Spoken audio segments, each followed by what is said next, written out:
Hello, my dear students of class 10th of ICSE. We are studying physics. We are doing revision of physics of class 10th. We have completed the first two chapters of physics, which are force and work, energy and power.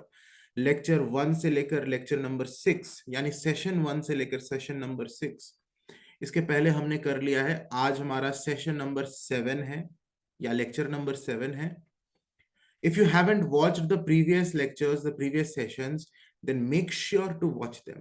मैं guarantee के साथ बोलता हूँ तुम्हें बहुत अच्छा लगेगा, बहुत पसंद आएगा and बहुत फायदा होगा. You would be benefited a lot, okay? Because we have discussed very important questions of physics from chapter number 1 and chapter number 2 in those previous lectures. Machines जो चैप्टर है इसको हमने ऑलरेडी स्टार्ट कर दिया है, लेक्चर 6 में start किया, यानी इसके जस्ट प्रीवियस वाले सेशन में हमने मशीन्स स्टार्ट किया है। और उसमें मैंने तुम लोगों के साथ डिस्कस किया है काफी इंपॉर्टेंट वर्ड्स, काफी इंपॉर्टेंट टर्म्स, उनके डेफिनेशंस और काफी इंपॉर्टेंट कॉन्सेप्ट्स। आज का जो लेक्चर है वो थोड़ा छोटा है in comparison to the previous lectures, क्योंकि आज हम इन टॉपिक्स को पढ़ने वाले हैं। आइडियल मशीन, एक्चुअल मशीन और कुछ एमसीक्यूज करेंगे और एक न्यूमेरिकल करेंगे। लेकिन आज के इस लेक्चर को समझने के लिए और आगे के लेक्चर्स मशीन्स को समझने के लिए बहुत जरूरी है कि तुम लेक्चर नंबर 6 को जरूर देखो, क्योंकि लेक्चर नंबर 6 में ही हमने फोर्स मल्टीप्लायर क्या होता है, स्पीड मल्टीप्लायर क्या होता है, मैकेनिकल एडवांटेज क्या होता है, वेलोसिटी रेशियो क्या होता है, एफिशिएंसी क्या होता है, इन सभी चीजों को डिटेल में समझा था। Okay, I had explained them in detail. Mechanical advantage greater than 1 होगा तो क्या है मशीन, फोर्स मल्टीप्लायर है या स्पीड मल्टीप्लायर है। मैकेनिकल एडवांटेज लेस देन 1 हो तो क्या है, वेलोसिटी रेशियो मोर देन 1 हो तो क्या है, वेलोसिटी रेशियो लेस देन 1 हो तो क्या है। इन सभी चीजों को हमने डिस्कस किया था। अगर वो चीज नहीं देखोगे, यानी लेक्चर 6 अगर नहीं देखोगे तो आगे मशीन्स को पढ़ना बेकार है, ठीक है। इसलिए मैं ये बार बार बोल रहा हूं कि लेक्चर नंबर 6 को डेफिनेटली देखकर ही लेक्चर 7 को प्रोसीड करना, right. Now, assuming that you have watched lecture 6, आज हम वैसे कुछ कम टॉपिक्स पढ़ने वाले हैं। छोटा सा वीडियो हमारा होगा, प्यारा सा। वो क्या है, आइडियल मशीन क्या है, एक्चुअल मशीन क्या है, और उसके बाद कुछ क्वेश्चंस करेंगे हम। देखो, मशीन दो तरह के होते हैं, ओके। जब हम मशीन बोलते हैं, एक होता है ideal machine. Ideal machine real world में एग्जिस्ट नहीं करता है, इट डज नॉट एग्जिस्ट। ये एक हाइपोथेटिकल मशीन है, ये सिर्फ थियोरी में एग्जिस्ट करता है। It exist only in theory, it does not exist in real world, does not exist in real world. हमारे डे टू डे लाइफ में कभी भी हमें एक आइडियल मशीन नहीं मिलेगा, ये एग्जिस्ट नहीं करता, इस यूनिवर्स में एग्जिस्ट नहीं करता। जो भी मशीन हम आसपास देखते हैं वो सारे होते हैं प्रैक्टिकल मशीन, या फिर जिसे हम बोलते हैं एक्चुअल मशीन। एंड ये एग्जिस्ट करता है, it exist in practical world, it exist in our real world. Okay, इसे रियल मशीन भी बोलते हैं, इट एग्जिस्ट।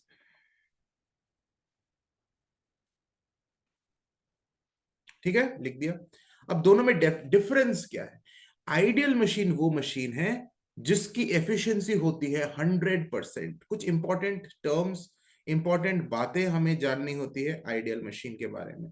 आइडियल मशीन होता नहीं है, थ्योरी में है, प्रैक्टिकली एग्जिस्ट नहीं करता। लेकिन इसका डेफिनेशन क्या है, अगर होता तो क्या है ये मशीन।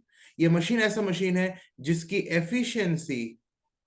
एफिशिएंसी, यानी ये जो टर्म एफिशिएंसी ईटा से डिनोट करते हैं, ये 100% है। और अगर नंबर के टर्म्स में डिनोट करें तो इसकी एफिशिएंसी 1 है। 100% मतलब क्या, 1। 100% मतलब 100/100 मतलब कि 1। तुम चाहो तो एफिशिएंसी को परसेंटेज में एक्सप्रेस कर सकते हो, या फिर सिंपल एक नंबर से भी।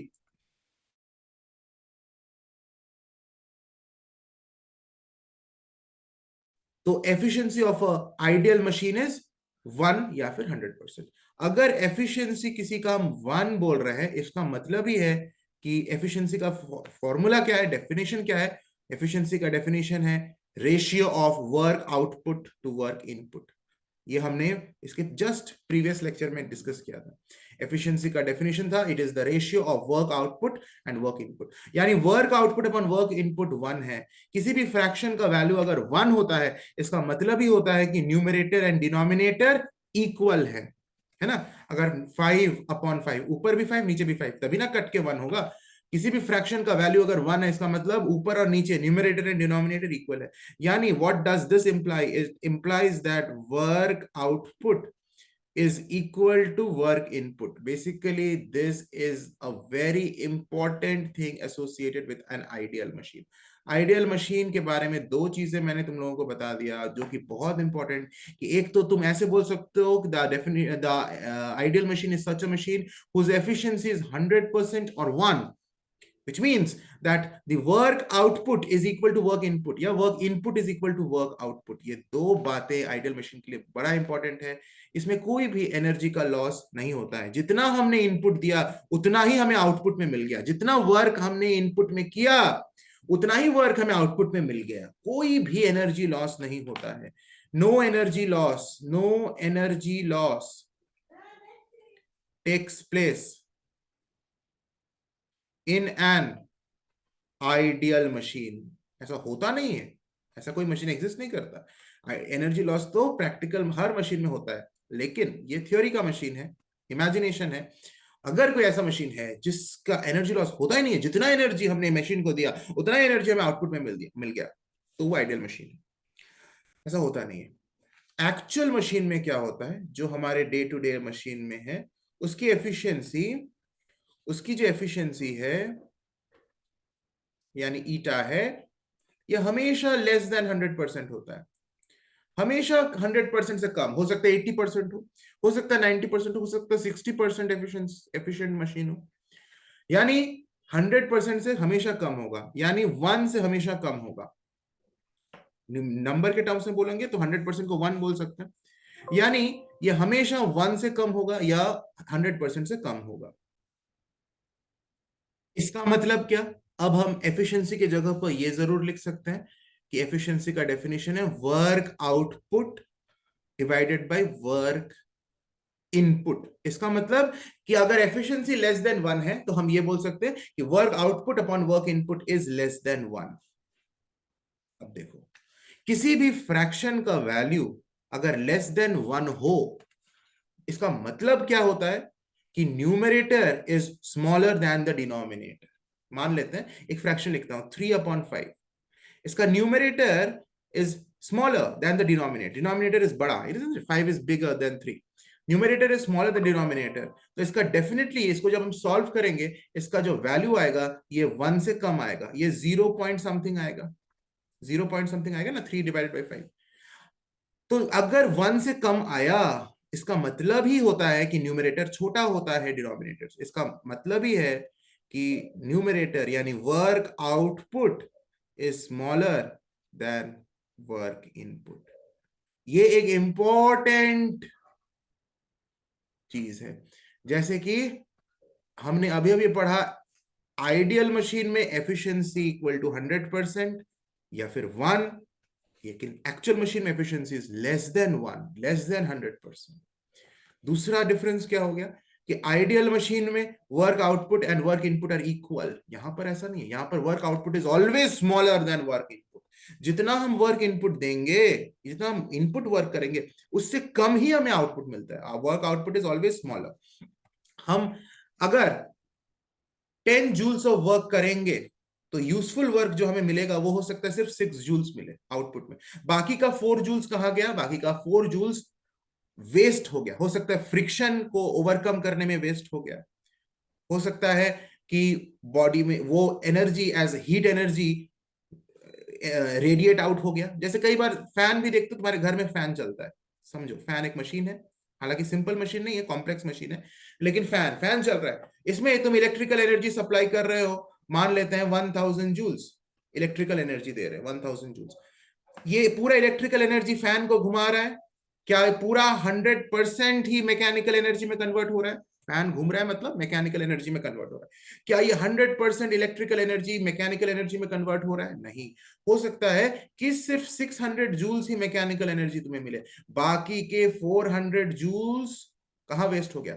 इस फैन के अंदर जो बॉल बेयरिंग्स है उसके अंदर फ्रिक्शन है, उस फ्रिक्शन को ओवरकम करने में वो एनर्जी वेस्ट हो जाए।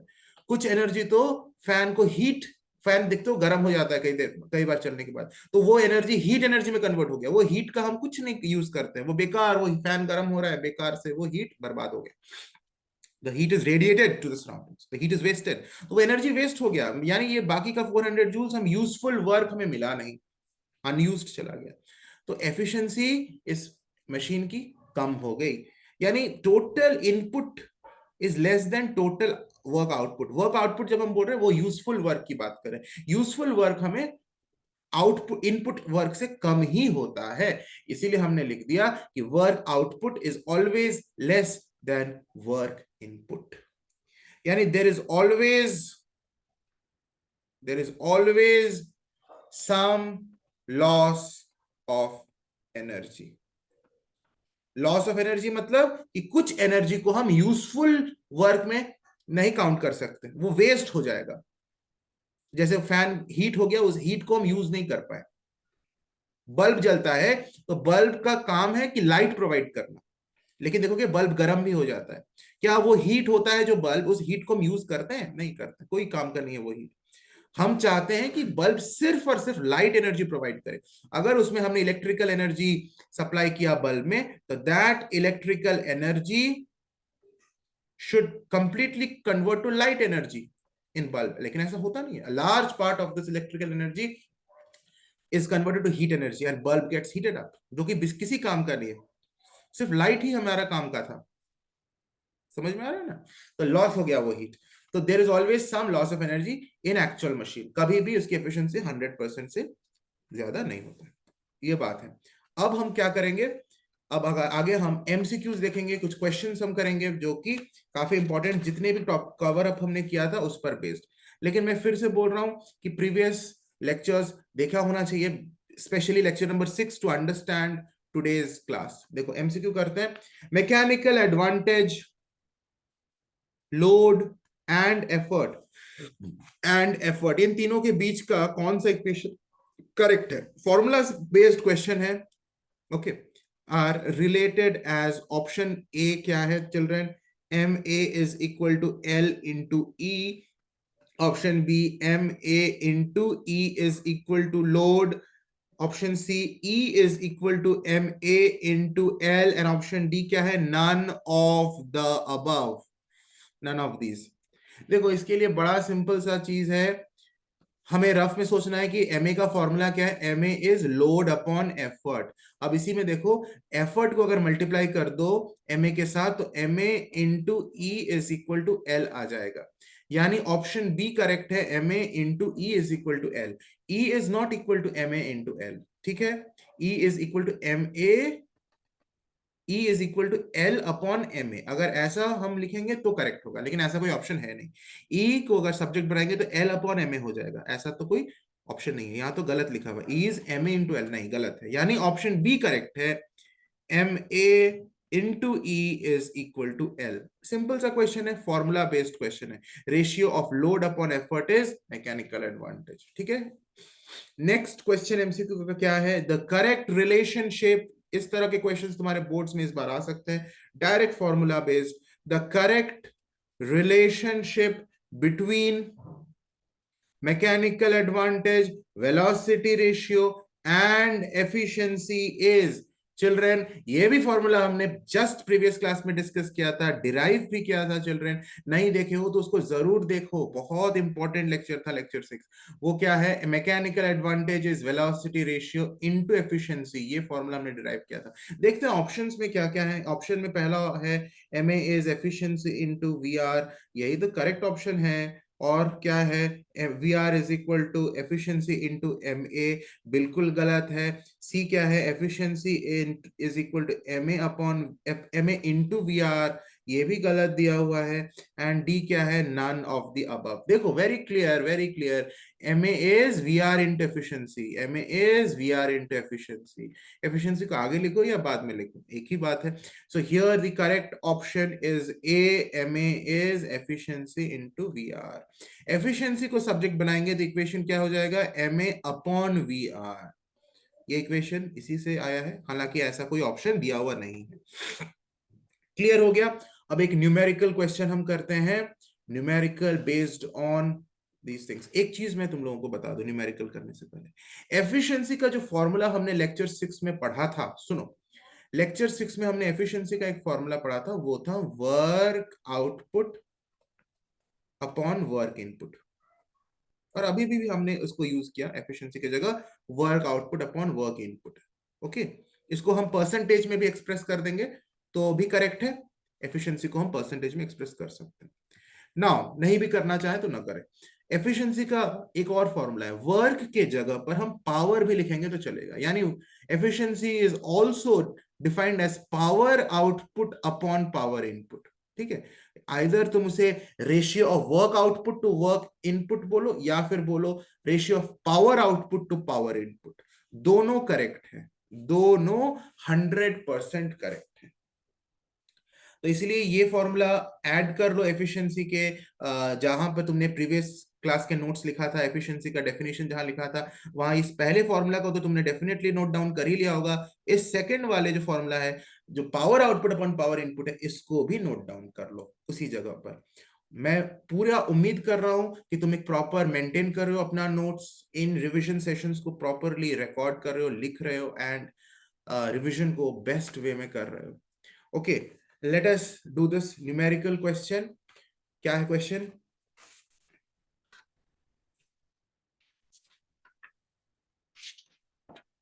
A machine is driven by 100 kg mass. A machine is driven by 100 kg mass that falls 8 meters in 4 seconds. It lifts a load of mass 500 kg vertically upwards, taking g is equal to 10 meter per second square. Calculate, क्या चीजें हमें calculate करना है बच्चा? Number part A, the force exerted by the following mass, the force exerted by the following mass. B, the work done by the falling mass, the work done by the falling mass in its displacement by 8 meters. C क्या निकालना है? The power input to the machine, the power input to the machine. D क्या निकालना है? The power output of the machine, the power output of the machine if its efficiency is 80%. अभी अभी जो formula हमने देखा सीखा है उसी पर बेस्ड क्वेश्चन है एफिशिएंसी का, पावर इनपुट और पावर आउटपुट के बीच में relation. The work, last question है, the work done by the machine, work done by the machine in 4 seconds. देखो, छोटी छोटी मगर मोटी बातें। एक तो तुमने ये फॉर्मूला तुमने देख लिया कि एफिशिएंसी को हम work output upon work input बोले, चाहे ये भी बोल सकते हैं work power output upon power input. अच्छा, वर्क आउटपुट को ऐसे बोला जा सकता है, work done by the machine, और वर्क इनपुट को बोलते हैं work done on the machine. देखो, सिर्फ इस प्रेपोजिशन का डिफरेंस है। ऑन द मशीन बोलेंगे तो वर्क इनपुट है, क्योंकि इनपुट मतलब हम एफर्ट लगा रहे हैं फॉर मशीन पर, वो एफर्ट जितना वर्क कर रहा है वही इनपुट है ना। वर्क इनपुट मतलब मशीन पर हम एफर्ट लगा रहे हैं, तो मशीन पर एफर्ट लगाना मतलब हम on the machine, on the machine work कर रहे हैं, समझो बड़ा इजी है। तो work done on the machine का मतलब ही है इट इज वर्क इनपुट, यानी एफर्ट ने कितना वर्क किया। एंड वर्क आउटपुट, आउटपुट मतलब मशीन से मिल रहा है मुझे, प्रोडक्ट है, आउटपुट है, मशीन मुझे कितना वर्क करके दे रहा है, यानी लोड ने कितना वर्क किया। तो that is known as work done by the machine. तो बाय द मशीन बोलेंगे तो work output, on the machine बोलेंगे वर्क इनपुट। छोटी छोटी मगर मोटी बातें, सिंपल बातें।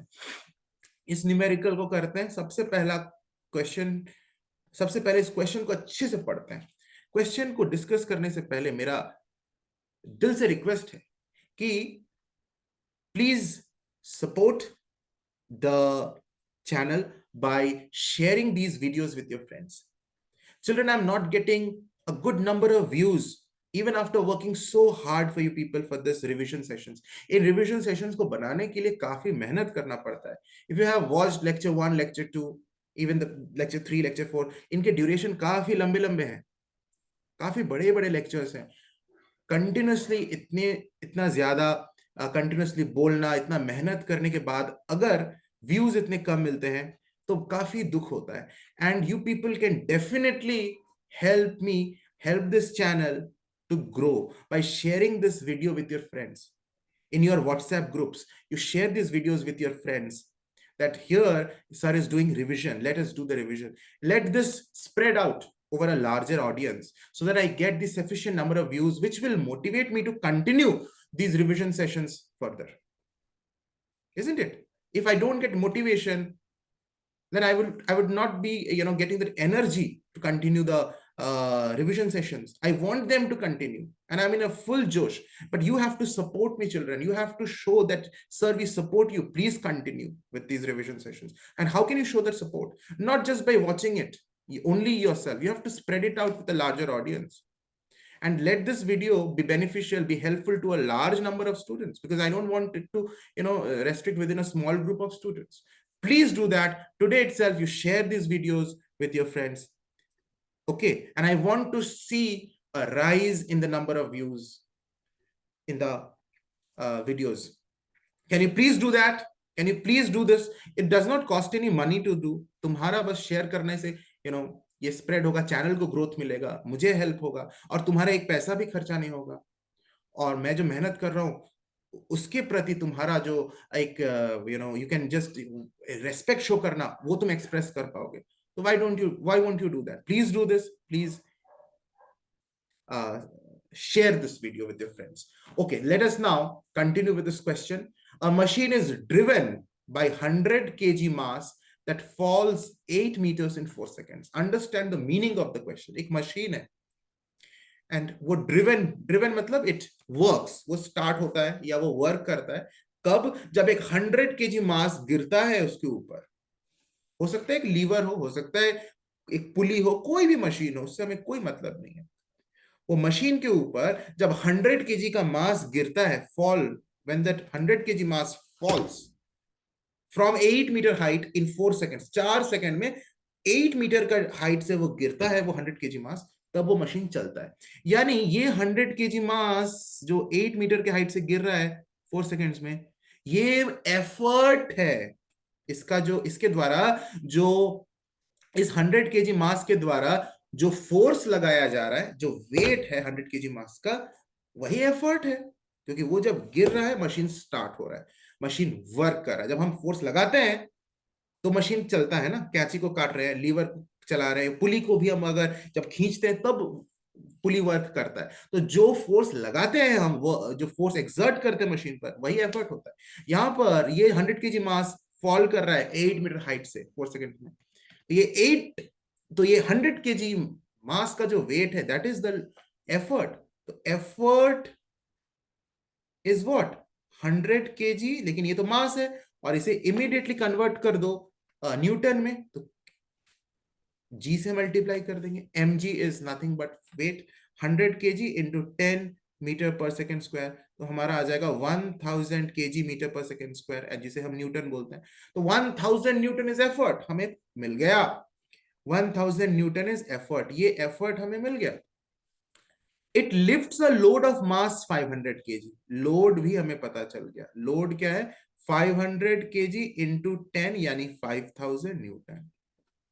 500 kg is the mass, load का मास है, एंड वेट क्या हो जाएगा, फोर्स में कन्वर्ट करेंगे तो जी से मल्टीप्लाई कर देंगे, एम, ये तो एम है, मास है, और ये G, M G will give you the force. तो हमें मिल गया 5000 न्यूटन इज द लोड। अब first part of the question बोल रहा है calculate the force exerted by the falling mass, this 1000 newton effort ही है ना, तो फोर्स, यही तो है वो force exerted by the falling mass. This is the effort that we have calculated, 1000 Newton. बड़ा simple. Now अब बोल रहा है work done by the falling mass in its displacement by 8 meter.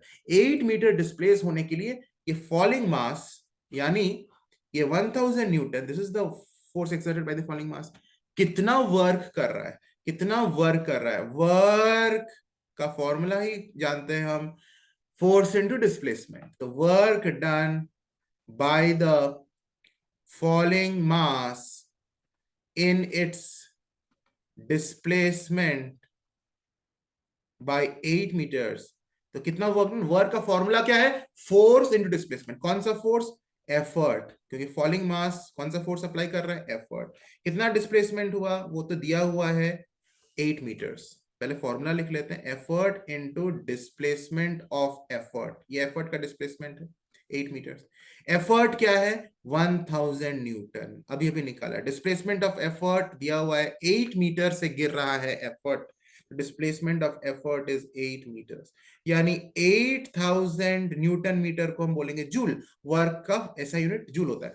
8000 joules work done हुआ by the falling mass in its displacement by 8 meters. अब बोल रहा है power input to the machine, power input to the machine। सुनो, power input का मतलब ही है, पहले तो ये याद करो पावर का फॉर्मूला क्या होता है, पावर का फॉर्मूला होता है work divided by time, power is work by time. यहां बोल रहा है पावर इनपुट यानी work input, work input upon time, this is what power input is.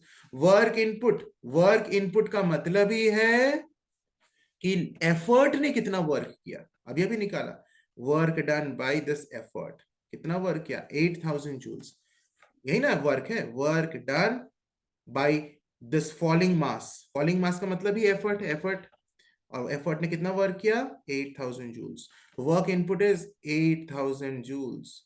Time लिखा हुआ है, टाइम दिया हुआ है, गिरा 4 सेकंड में, ये एफर्ट जो लगा 8 मीटर से, वो फॉलिंग मास 4 सेकंड में गिरा, टाइम है 4 seconds, 4 2s are 8 0 0 0, 2000 what, unit को सही से लिखना, पावर का वॉट, पावर इनपुट हमारा आ गया। अब बोल रहा है पावर आउटपुट निकालो, calculate the power output if the efficiency is 80%, efficiency का वैल्यू दिया हुआ है 80%, इसे इमीडिएटली 80 डिवाइडेड बाई 100 करके नंबर में कन्वर्ट कर लो, नंबर में करके कैलकुलेशन करोगे कोई एरर नहीं होगा, और परसेंटेज में करोगे तो उसमें कई बार कंफ्यूजन हो जाता है। 80% मींस 80 अपॉन 100 मींस 0.8, ठीक है, तो एफिशिएंसी दिया हुआ है 0.8। अभी अभी हमने पढ़ा efficiency is power output upon power input, we have just written this formula, efficiency के जगह रख दो 0.8, पावर आउटपुट हमें निकालना है, हमें नहीं पता, पावर इनपुट हमारा 2000 वॉट है। अब बड़ा इजीली आ जाएगा, पावर आउटपुट कितना है, इसको मल्टीप्लाई करो, 2000 इंटू 0.8, ये आ गया तुम्हारा 1600 वॉट, इतना पावर आउटपुट है। तो पावर इन हमने दिया 2000 वॉट, लेकिन आया पावर आउटपुट 1600 वॉट, कम है, होना भी चाहिए, होना भी चाहिए। Work input is always more than work output, उसी तरह power input will always be more than power output in an actual machine. Last question क्या है, work done by the machine in 4 seconds. मैंने तुम्हें अभी भी क्या बताया था कि work done by the machine का मतलब ही है वर्क आउटपुट, वर्क आउटपुट, तो वर्क आउटपुट निकालना है, वर्क आउटपुट निकालना है, इसे ही ना work done by the machine बोलते हैं। Work done by the machine का मतलब ही है work output and work output का मतलब load into displacement of load. Alright, load into displacement of load. लेकिन चिल्ड्रन, क्या हम इस फॉर्मूला का यूज यहां कर सकते हैं? नहीं कर सकते, क्योंकि हमें गिवन डेटा नहीं है. हमें लोड का वैल्यू तो पता है. लोड का वैल्यू यहां देखो दिया हुआ है. लोड 5000 न्यूटन है.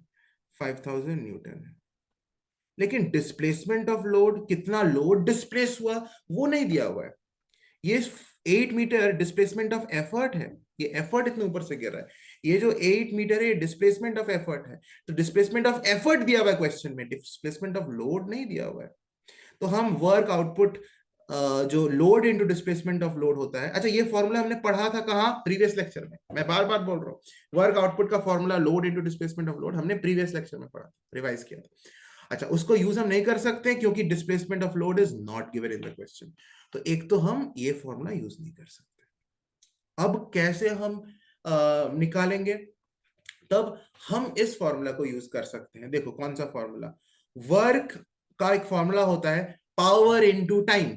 जानते हो, क्योंकि power is work upon time, तो work is power into time होता है ना. Work is power into time. Chapter number 2 में पढ़ा था, work is power into time. तो वर्क आउटपुट के जगह हम लिख सकते हैं power output into time. Work की जगह पावर लिख दिया इनटू टाइम.